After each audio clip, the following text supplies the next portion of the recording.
5:30 থেকে কাজের প্ল্যান করে নিই, তাই সময়ের মধ্যে সংসারের সমস্ত কাজ শেষ করতে পারি। রাধে রাধে বন্ধুরা, কেমন আছেন আপনারা সবাই? আশা করছি আপনারা সবাই ভালো আছেন ও সুস্থ আছেন। আমরাও বেশ ভালো আছি। আমার আরও একটি নতুন ভিডিওতে আপনাদের সকলকে স্বাগত জানাই। আজ হচ্ছে সোমবার, আর এখন ঘড়ির কাঁটায় বাজে সকাল 5:30 নাগাদ।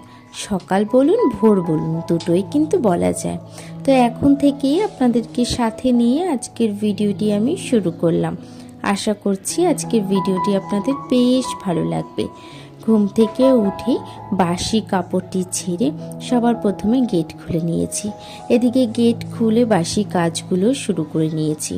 প্রত্যেকটি দিনের একটা সাংসারিক জীবনের কিন্তু এই রুটিনগুলো একই রকম থাকে।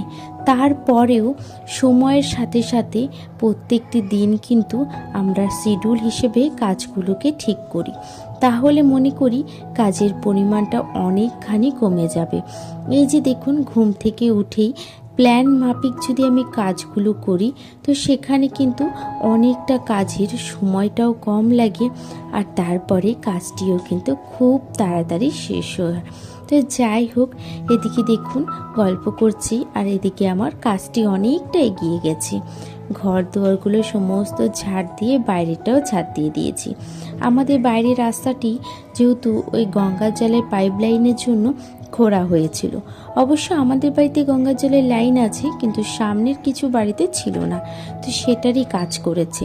তো সেই কারণে দেখুন আমাদের বাড়ির সামনেটা একেবারে কিন্তু গর্ত গর্ত হয়ে গেছে। তাই এখন আর বাড়িটা ঝাড় দিতে অনেকখানি অসুবিধে হয়। তো ঘরের ঝাঁটাটা দিয়ে বাইরেটা হালকা করে ঝাড় দিয়ে দিয়েছি, খুব যেহেতু ময়লা ছিল না।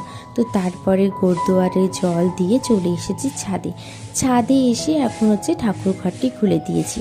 তাতানের পাপা অফিস যাবে, তো সে কারণে বললাম ঠাকুরটিকে আজকে তুমি জাগিয়ে যাও। যেহেতু ও সকালবেলায় স্নান সেরে নিয়েছে, তো সে কারণেই বলেছি। এখন অবশ্য সকালের দিকে স্নানটা সেরে নেয়। শীতকাল তো, অফিস থেকে ওই 10:30-11টার সময় এসে কারোরই স্নান করতে একদমই ভালো লাগে না। তো সেই কারণে আগেই কী করলাম, ঠাকুর ঘরটিকে ঝাড় দিয়ে মুছে নিয়েছি, আর তারপরে তাতানের পাপা ওদিকে কিন্তু ঠাকুরটিকে জাগিয়ে দিয়েছে, আর আমি এদিকে পুরো ঝাড় দিয়ে ফুল গাছগুলোতে জল দিয়ে দিচ্ছি। এই ফুল গাছগুলো না আমার ভীষণ প্রিয়, জানেন তো। ইচ্ছে করে অনেক রকম ফুল গাছ এনে লাগায়, কিন্তু বলুন তো, বাড়িতে দুটো বাচ্চা থাকলে এই শখগুলো কিন্তু এখন আর পূরণ করা যায় না। যেহেতু তারা আমাদের কথা তো কম শুনে, তাদের মনের কথাটাই বেশি শোনে। ভেবেও ছিলাম কিছু গাছ এনে লাগাবো, কিন্তু কি বলুন তো, দিদি বলল যে থাক, এখন আর এনে লাগিও না। ওরা তো এই গাছের থেকে ফুল ছিঁড়ে দেয় বারবার করে, আর যদি এত এত দামি গাছ এনে যদি লাগানো হয়, সেই গাছের ফুলগুলোও কিন্তু ছিঁড়ে দেবে। তো যাই হোক, ওদিকে কিন্তু আমার পুরো রান্নাঘরের সমস্ত কাজ হয়ে গেছে। গ্যাস মুছে বেসিনটাকেও হালকা করে মুছে নিয়েছিলাম। এদিকে বেসিন মুছে মা বললো কাপড়টা ছেড়ে নাও, যেহেতু আজকে আর এখন তো সকালে স্নান করতে হবে না, তুমি তো বলেইছো ঘর ঝাড়বে।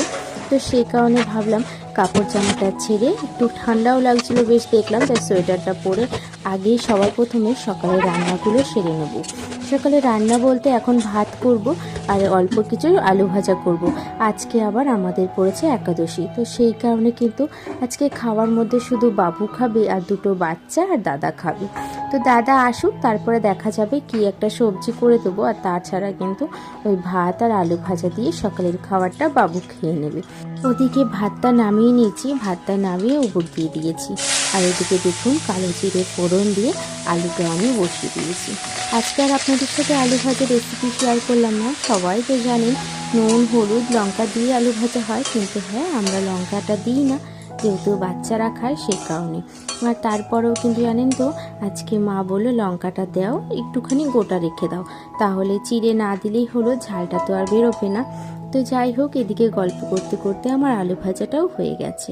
আজকে জানেন তো, সকাল দিয়ে ভেবেই রেখেছিলাম শিডিউল মেনে এই কাজগুলো আমি শেষ করব। তো সেই রকমভাবে কাজ শেষ করতে গিয়ে দেখেছি সময়টা আমার খুব কম লেগেছে। এই যে দেখুন, সবে ঘড়ির কাঁটায় বাজে সকাল 7:30। তো এরই মধ্যেই আমার কিন্তু রান্না বান্না বলতে পারেন, মানে রান্নাঘরের সমস্ত কাজ হয়ে গেছে। আর যেহেতু বাড়িতে দিদি দাদা কেউ নেই, আগের দিনে আমাদের সবারই নেমন্তন্ন ছিল হচ্ছে দিদির বাপের বাড়িতে, তো তারা একদিন থেকেছে আর আমরা কালকে রাত্রেই চলে এসেছিলাম। তো এদিকে দেখুন আমি ঘর ঝাড়বো বলে আজকে অনেকটা সময় হাতে আছে, তাতানো ঘুমাচ্ছে আর এদিকে রান্নাবান্নার চাপটাও খুব কম। তো ওই কারণে রান্নাঘরের সমস্ত কাজবাজ সেরে চলে এসেছি ঘরে এসে এখন পুরো ঘরটিকে ছেড়ে নেব। এই যে আমার সব থেকে পছন্দের একটা কাজ, আমার নিজের রুমটাকে বেশ ভালোভাবে চাকচমক করা। প্রত্যেকটা দিন ইচ্ছে করে নিজের রুমটিকে নতুনভাবে সাজাতে, কিন্তু কি বলুন তো, ওই যে সময়ের খুবই অভাব। যেহেতু তাতান খুবই ছোট আর ওকে নিয়ে না সব কাজ একটা দিনের মধ্যে শেষ করা আমার কাছে অনেকটা বড় চ্যালেঞ্জ মনে হয়। তাতান এতটাই দুষ্টুমি করে যে ওকে নিয়ে একটা কাজ শুরু হওয়াতে আমার অনেকটা সময় কিন্তু চলে যায়। এই যে দেখছেন এখন আমি খুব ভালোভাবে কাজগুলো শেষ করতে পারছি, তার একটাই কারণ তাতান এখন ঘুমাচ্ছে।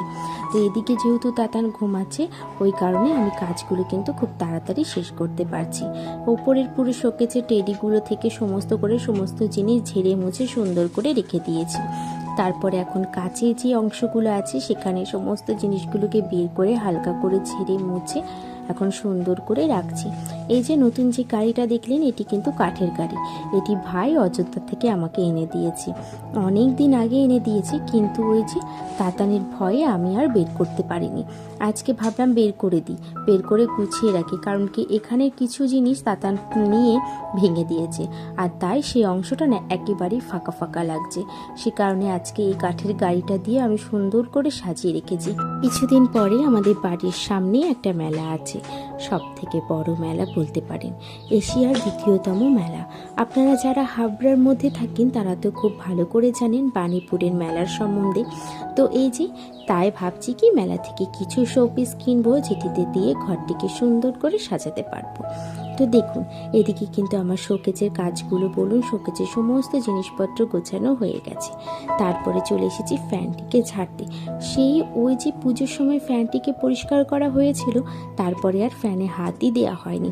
কোনো না কোনো কারণে এই কাজগুলো একদমই হচ্ছিল না।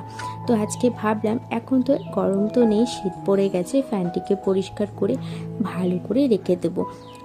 আমি অতটা হাত পাই না বলে ভালোভাবে মুছে রেখেছি। তাতানের পাপা রবিবার আসুক, তারপরে কি করব, পুরো ফ্যানটিকে একেবারে কাপড় নালে পেপার জড়িয়ে রেখে দেব। তো এদিকে ফ্যান পরিষ্কার করা হয়ে গেছে, তারপরে এখন খাটটিকে পরিষ্কার করে নিচ্ছি। বিয়েবাড়ি যাওয়ার আগে হালকা করে খাটটি মুছেছিলাম, আর বিয়েবাড়ির থেকে এসেছি প্রায় এখন 1 মাস হতে যায়। খাটটির অবস্থা একেবারেই খারাপ হয়ে গেছে। তো সে কারণে ভাবলাম হালকা কেরোসিন তেল দিয়ে পুরো খাটটিকে পরিষ্কার করে নিই। এদিকে আমার খাট পরিষ্কার করা হয়ে গেছে, তারপরে ওই কেরোসিন তেল দিয়ে যেহেতু কাঠের জিনিসগুলো আমি পরিষ্কার করি, সে কারণে আমার দরজাটাও আমি পরিষ্কার করে নিয়েছি। এদিকে আমার খাট দরজা দুটোই পরিষ্কার করা হয়ে গেছে। তারপরে এখন বেড কভারটা বেঁধে দিচ্ছি। আজকে আর নতুন বেড কভার পাতলাম না, যেহেতু কালকে রাত্রেবেলায় নতুন একটি বেড কভার আমি পেতেছি, সে কারণে ওই বেড কভারটা আগেই কাজ করার আগে কিন্তু আমি পুরোপুরি উঠিয়ে রেখেছিলাম। তো এখন সেই বেড কভারটি আবার পেতে দিচ্ছি। এদিকে বেড কভারগুলো পেতে সমস্ত ব্ল্যাঙ্কেটগুলো গুছিয়ে নিচ্ছি। যেহেতু বললামই মানে ঘুম থেকে উঠেছে তাতান, তারপরে হচ্ছে যে তাতান আবার ঠাম্মির কাছে গিয়ে শুয়েছে, এই ফাঁকে আমি কাজগুলোকে শুরু করে নিয়েছি। এদিকে আমি 3টে ব্ল্যাঙ্কেটই ভালোভাবে কিন্তু ভাঁজ করে এখন সুন্দর করে খাটের মধ্যে সাজিয়ে রেখে দেবো। এদিকে ব্ল্যাঙ্কেট ভাঁজ করে নিয়েছি, আর যেহেতু নিচটা পুরোপুরি শান আমাদের রুমে, তো সে কারণে একটা মাদুর পেতে দিচ্ছি। ভাবছি এবারে মেলা থেকে একটা হচ্ছে যে ওই কার্পেটগুলো কিনবো। কার্পেট একটা আছে কিন্তু খুবই ভারী বলে ওটা আর পাতা হয় না, যেহেতু ওটা এতটাই ভারী ধুতে না খুবই কষ্ট হয়। আর এই মাদুরগুলো পেতে রাখলে মাদুরগুলো ধুতেও খুব একটা কষ্ট হয় না, আর খুব তাড়াতাড়ি কিন্তু দিনের দিন শুকিয়ে যায়। আমাদের এখানে না রোদের বড্ড সমস্যা, যেই কারণে আমরা জিনিসপত্র বলুন কাছাকাছি একদম খুব সকালবেলা করতে হয়। তো দেখুন এদিকে আমি কি করছি, সমস্ত কাজগুলোকে মুছে নিচ্ছি। কাজগুলোতে না প্রচুর পরিমাণে নোংরা হয়েছে। আমার আগে একটা ভিডিও ভিডিওতে দেখলেই বুঝতে পারবেন কাজগুলো পুরোপুরি দাগ হয়ে গেছিলো।